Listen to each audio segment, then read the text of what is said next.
आदिदेव नमस्तुभ्यं प्रसीद मम भास्कर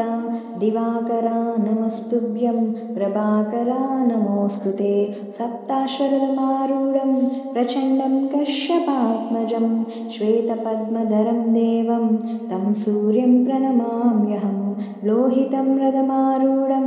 सर्वलोकपितामहं महापापहरं देवं तं सूर्यं प्रणमाम्यहं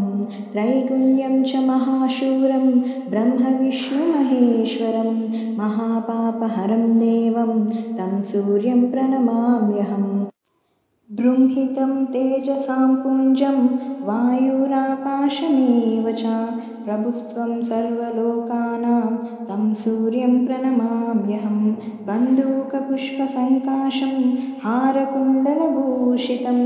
एकचक्रधरं देवं तं सूर्यं प्रणमाम्यहं तं सूर्यं लोककर्तारं महातेजः प्रदीपनं महापापहरं देवं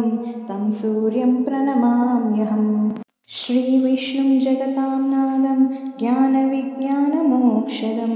महापापहरं देवं तं सूर्यं प्रणमाम्यहं सूर्याष्टकं पठे नित्यं ग्रहपीडाप्रणाशनम् अप्रतो लभते पुत्रं दरिद्रो धनवान् भवेत् आमिषं मदपानं च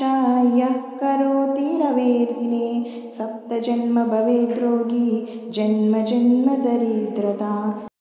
स्त्रीतैलमधुमांसानि ये त्यजन्ति रवेर्दिने न व्याधिशोकदारिद्र्यं सूर्यलोकं स गच्छति।